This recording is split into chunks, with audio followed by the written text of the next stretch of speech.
Thank you. Secretary Mattis, Secretary Tillerson, members of the Cabinet, members of Congress, members of the armed forces and law enforcement community from across this country, good afternoon, and thank you all for being here. As President Donald Trump articulates his vision to put the national security of America first, President Trump has no higher priority than the safety and security of the American people. And since the outset of our administration, he's worked tirelessly to make America stronger and safer than ever before. President Trump knows that American strength and security depends on a vibrant and growing economy. That's why this president has championed free and fair trade.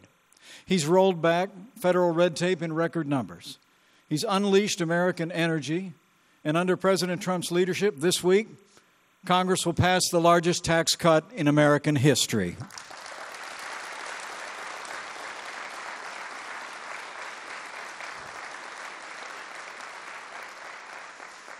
But to ensure the safety and security of the American people, our president has been working tirelessly from the first day of this administration, defending our borders, enforcing our laws, removing dangerous illegal criminals from our streets. And illegal crossings at our southern border are already down by more than 50%. Under President Trump's leadership, we're also rebuilding our military and making the strongest fighting force in history stronger still. The president has already signed the largest increase in defense spending in nearly a decade, and just last week, President Donald Trump signed into law one of the largest investments in our national defense since the days of Ronald Reagan.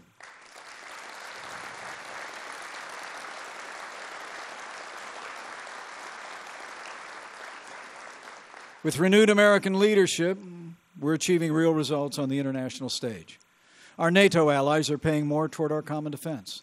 North Korea is isolated as never before. This president's put Iran on notice, and he's put the war in Afghanistan on a path to victory. And thanks to the leadership of our commander-in-chief and the courage of our armed forces, ISIS is on the run, their capital has fallen, and their so-called caliphate has crumbled across Syria and Iraq.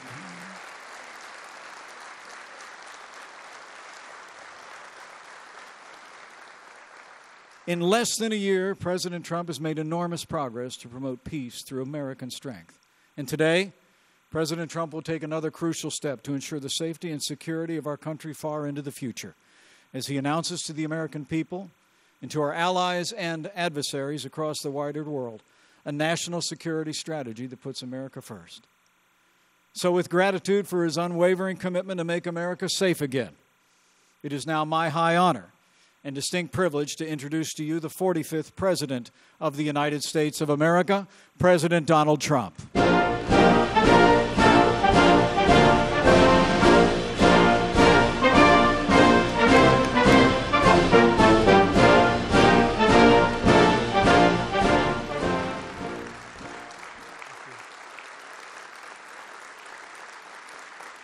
Thank you.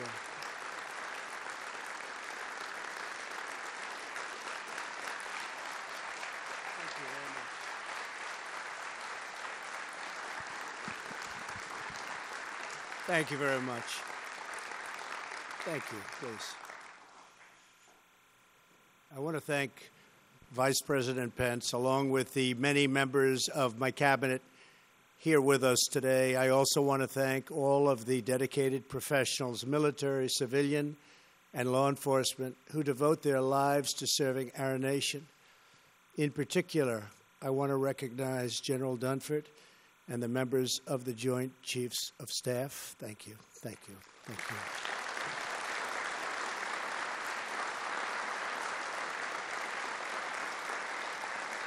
you. In addition, we are honored to be joined by House Majority Leader Kevin McCarthy, Homeland Security Chairman Mike McCall, and Senate Majority Whip John Cornyn. Thank you very much. Thank you for being here. Thank you. Thank you. Let me begin by expressing our deepest sympathies and most heartfelt prayers for the victims of the train derailment in Washington State. We are closely monitoring the situation and coordinating with local authorities, it is all the more reason why we must start immediately fixing the infrastructure of the United States. We're here today to discuss matters of vital importance to us all: America's security, prosperity, and standing in the world. I want to talk about where we've been, where we are now, and finally, our strategy for where we are going in the years ahead. Over the past 11 months, I have traveled tens of thousands of miles to visit 13 countries. I have met with more than 100 world leaders. I have carried America's message to a grand hall in Saudi Arabia, a great square in Warsaw, to the General Assembly of the United Nations, and to the seat of democracy on the Korean Peninsula. Everywhere I traveled, it was my highest privilege and greatest honor to represent the American people. Throughout our history, the American people have always been the true source of American greatness. Our people have promoted our culture and promoted our values. Americans have fought and sacrificed on the battlefields all over the world. We have liberated captive nations, transformed former enemies into the best of friends, and lifted entire regions of the planet from poverty to prosperity. Because of our people, America has been among the greatest forces for peace and justice in the history of the world. The American people are generous. You are determined, you are brave, you are strong, and you are wise. When the American people speak, all of us should listen. And just over 1 year ago, you spoke loud and you spoke clear. On November 8th, 2016, you voted to make America great again.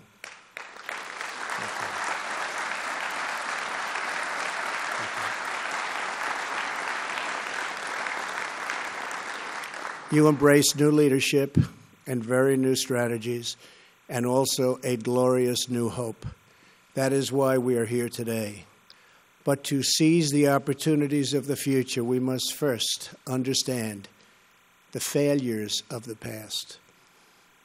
For many years, our citizens watched as Washington politicians presided over one disappointment after another.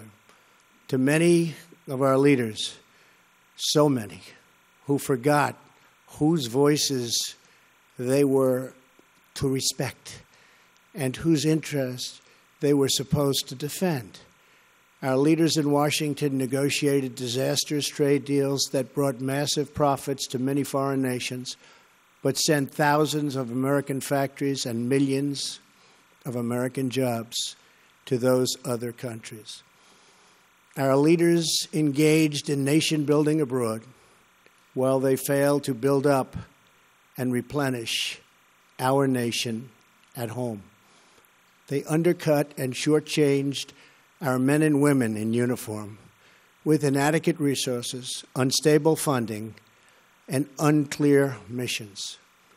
They failed to insist that our often very wealthy allies pay their fair share for defense, putting a massive and unfair burden on the U.S. taxpayer and our great U.S. military.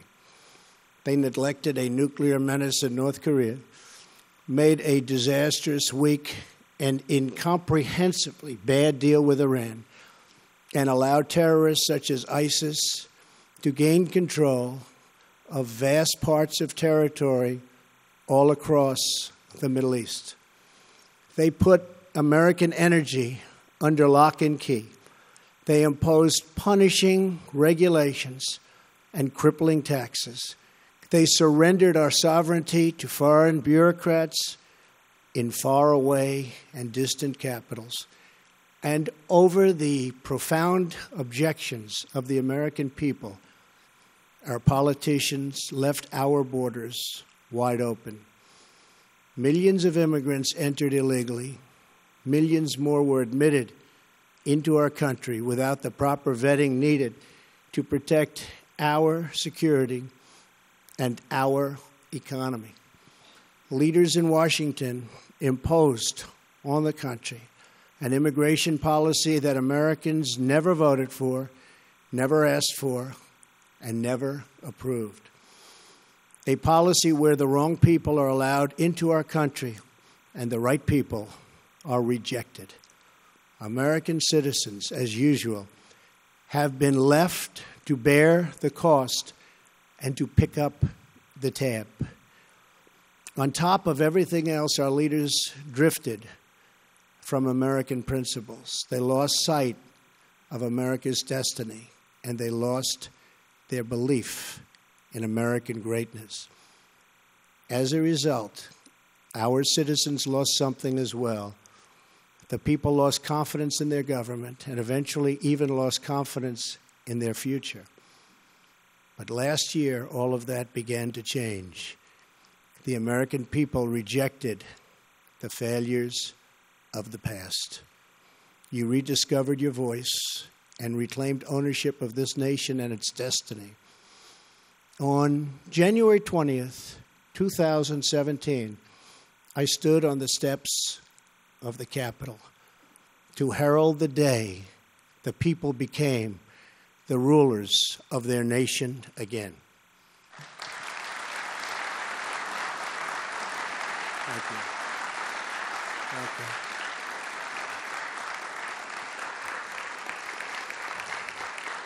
Thank you. Now, less than 1 year later, I am proud to report that the entire world has heard the news and has already seen the signs. America is coming back, and America is coming back strong. Upon my inauguration, I announced that the United States would return to a simple principle. The first duty of our government is to serve its citizens, many of whom have been forgotten. But they are not forgotten anymore. With every decision and every action, we are now putting America first. We are rebuilding our nation, our confidence, and our standing in the world. We have moved swiftly to confront our challenges, and we have confronted them head on. We are once again investing in our defense, almost $700 billion, a record this coming year. We are demanding extraordinary strength, which will hopefully lead to long and extraordinary peace. We are giving our courageous military men and women the support they need and so dearly deserve. We have withdrawn the United States from job-killing deals such as the Trans-Pacific Partnership and the very expensive and unfair Paris Climate Accord. And on our trip to Asia last month, I announced that we will no longer tolerate trading abuse. We have established strict new vetting procedures to keep terrorists out of the United States, and our vetting is getting tougher each month. To counter Iran and block its path to a nuclear weapon, I sanctioned the Islamic Revolutionary Guard Corps for its support of terrorism, and I declined to certify the Iran deal to Congress. Following my trip to the Middle East, the Gulf states and other Muslim-majority nations joined together to fight radical Islamist ideology and terrorist financing. We have dealt ISIS one devastating defeat after another. The coalition to defeat ISIS has now recaptured almost 100% of the land once held by these terrorists in Iraq and in Syria. Great job. Great job. Really good. Really good. Thank you. Thank you. We have a great military. We're now chasing them wherever they flee, and we will not let them into the United States. In Afghanistan, our troops are no longer undermined by artificial timelines, and we no longer tell our enemies of our plans.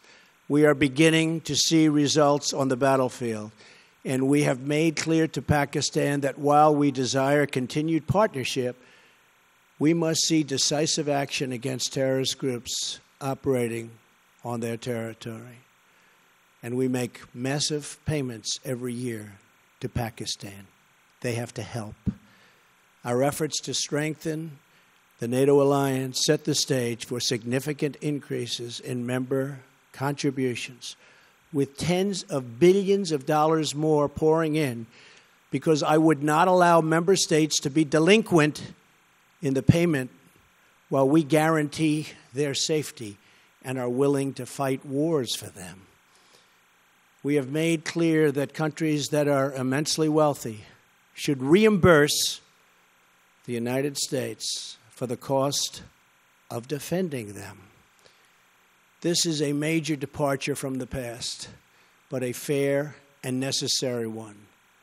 Necessary for our country, necessary for our taxpayer, necessary for our own thought process.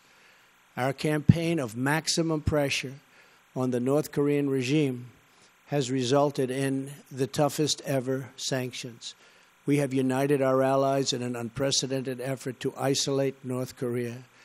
However, there is much more work to do.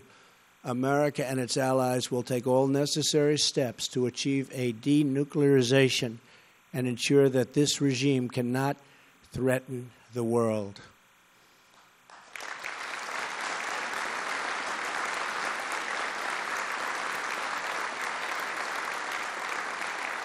Thank you. This situation should have been taken care of long before I got into office, when it was much easier to handle. But it will be taken care of. We have no choice. At home, we are keeping our promises and liberating the American economy. We have created more than 2 million jobs since the election. Unemployment is at a 17-year low. The stock market is at an all-time high, and just a little while ago hit yet another all-time high, the 85th time since my election.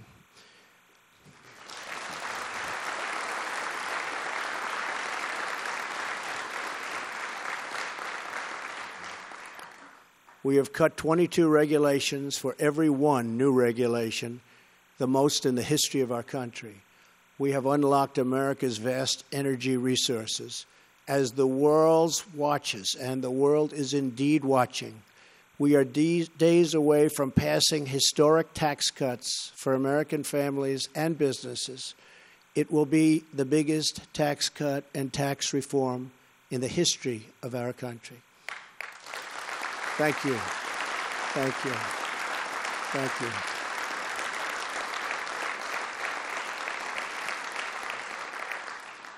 And we are seeing the response we fully expected. Economic growth has topped 3% for 2 quarters in a row. GDP growth, which is way ahead of schedule under my administration, will be one of America's truly greatest weapons. Optimism has surged. Confidence has returned.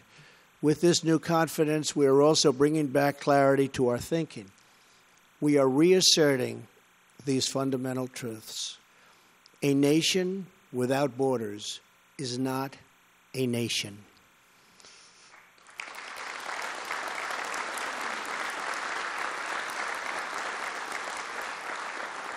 A nation that does not protect prosperity at home cannot protect its interests abroad.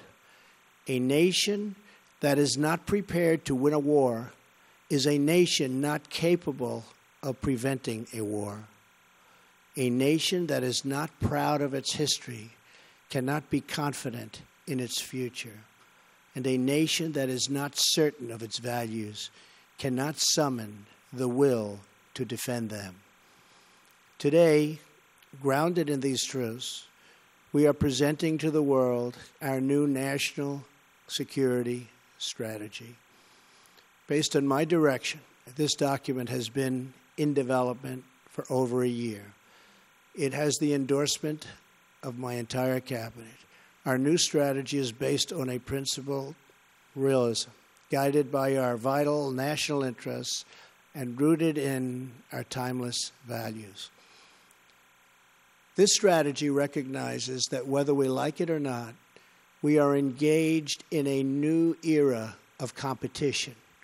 We accept that vigorous military, economic, and political contests are now playing out all around the world. We face rogue regimes that threaten the United States and our allies.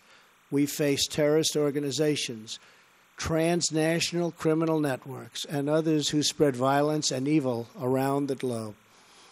We also face rival powers, Russia and China, that seek to challenge American influence, values, and wealth.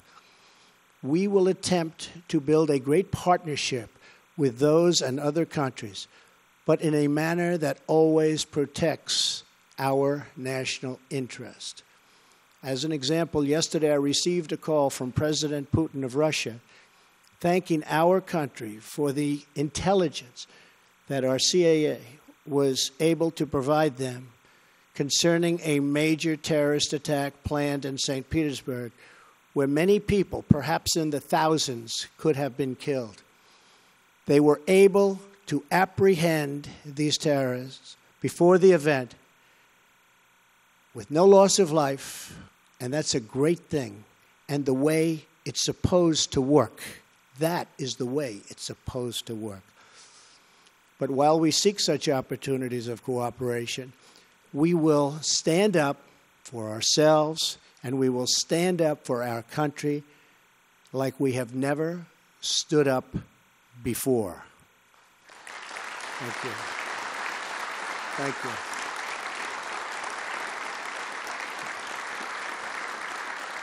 Thank you. We know that American success is not a foregone conclusion. It must be earned and it must be won.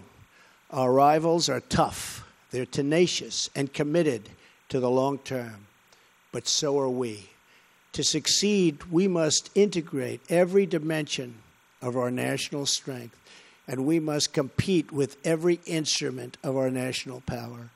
Under the Trump administration, America is gaining wealth, leading to enhanced power faster than anyone thought, with $6 trillion more in the stock market alone since the election. $6 trillion.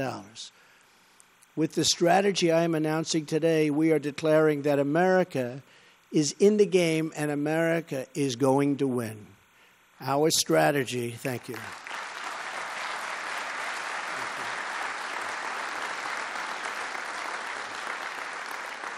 Our strategy advances four vital national interests. First, we must protect the American people, the homeland, and our great American way of life. This strategy recognizes that we cannot secure a nation if we do not secure our borders. So for the first time ever, American strategy now includes a serious plan to defend our homeland. It calls for the construction of a wall on our southern border, ending chain migration and the horrible visa and lottery programs, closing loopholes that undermine enforcement, and strongly supporting our Border Patrol agents, ICE officers, and Homeland Security personnel.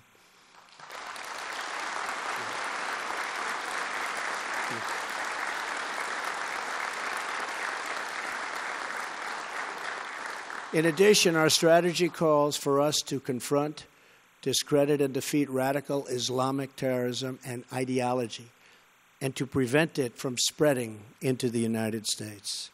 And we will develop new ways to counter those who use new domains such as cyber and social media to attack our nation or threaten our society. The second pillar of our strategy is to promote American prosperity. For the first time, American strategy recognizes that economic security is national security. Economic vitality, growth, and prosperity at home is absolutely necessary for American power and influence abroad. Any nation that trades away its prosperity for security will end up losing both. That is why this national security strategy emphasizes more than ever before the critical steps we must take to ensure the prosperity of our nation for a long, long time to come. It calls for cutting taxes and rolling back unnecessary regulations. It calls for trade based on the principles of fairness and reciprocity. It calls for firm action against unfair trade practices and intellectual property theft. And it calls for new steps to protect our national security, industrial, and innovation base.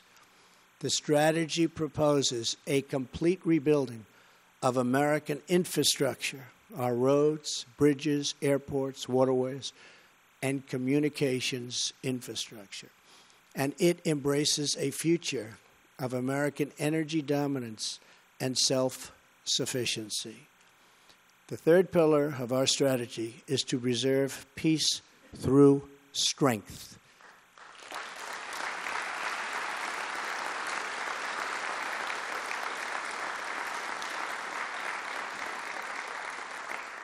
We recognize that weakness is the surest path to conflict, and unrivaled power is the most certain means of defense.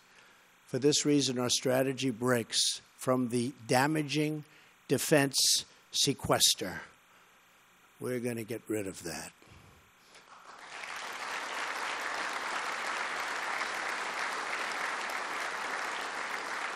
It calls for a total modernization of our military and reversing previous decisions to shrink our armed forces, even as threats to national security grew. It calls for streamlining acquisition, eliminating bloated bureaucracy, and massively building up our military, which has the fundamental side benefit of creating millions and millions of jobs. This strategy includes plans to counter modern threats, such as cyber and electromagnetic attacks. It recognizes space as a competitive domain and calls for multi-layered missile defense.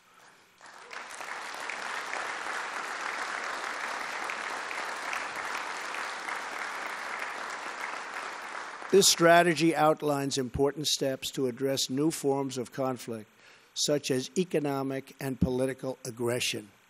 And our strategy emphasizes strengthening alliances to cope with these threats. It recognizes that our strength is magnified by allies who share principles and our principles and shoulder their fair share of responsibility for our common security. Fourth and finally, our strategy is to advance American influence in the world. But this begins with building up our wealth and power at home. America will lead again. We do not seek to impose our way of life on anyone, but we will champion the values without apology. We want strong alliances and partnerships based on cooperation and reciprocity. We will make new partnerships with those who share our goals and make common interests into a common cause. We will not allow inflexible ideology to become an obstacle to peace. We will pursue the vision we have carried around the world over this past year, a vision of strong, sovereign, and independent nations that respect their citizens and respect their neighbors. Nations that thrive in commerce and cooperation, rooted in their histories and branching out toward their destinies. That is the future we wish for this world, and that is the future we seek in America. Thank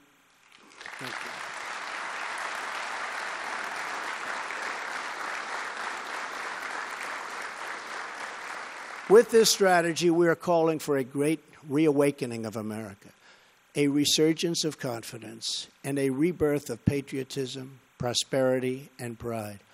And we are returning to the wisdom of our founders. In America, the people govern, the people rule, and the people are sovereign. What we have built here in America is precious and unique. In all of history, never before has freedom reigned, the rule of law prevailed, and the people thrived as we have here for nearly 250 years. We must love and defend it. We must guard it with vigilance and spirit, and if necessary, like so many before us, with our very lives.